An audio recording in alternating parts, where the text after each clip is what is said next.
केंद्रीय मंत्री माननीय नामदार श्री नितीनजी गडकरी यांनी भक्तिधाम चांदूर बाजार येथील श्री संत गुलाबराव महाराज सेवा संस्था बोराळ येथे भेट देऊन संत श्री गुलाबराव महाराजांच्या कर्मभूमीतील मंदिरात सगुण विग्रह व ज्ञानेश्वर माऊलींच्या मूर्तीचं दर्शन घेतलं।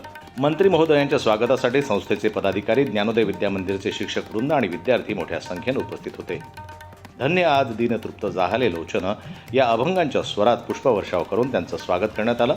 गडकरी साहेबांनी श्री महाराजांच्या पादुकांचं पूजन करून दर्शन घेतल्यानंतर संस्थेच्या वतीनं अध्यक्ष श्री रवींद्र इंगोले, मार्गदर्शक श्री केशवराव ठाकरे, कार्याध्यक्ष श्री बाबासाहेब लंगोटे, उपाध्यक्ष श्री विनायकराव खांडे, कोषाध्यक्ष श्री मोहरेश्वरराव मोहड, सचिव श्री सतीशराव मोहड व संस्थेचे संपूर्ण पदाधिकारी यांच्या हस्ते शाल, ग्रंथ व महाराजांचा फोटो देऊन त्यांचा सत्कार करण्यात आला।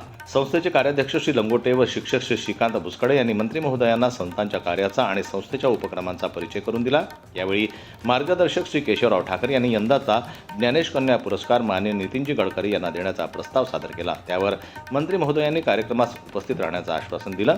संस्थेचे अध्यक्ष श्री रवींद्र इंगोले यांनी तीर्थक्षेत्र विकास आराखड्याची माहिती देत उर्वरित अपूर्ण कामांबाबत लक्ष वेधलं। त्यावर गडकरी साहेबांनी संबंधित अधिकाऱ्यांना तातडीने कामे पूर्ण करण्याचे आदेश दिले।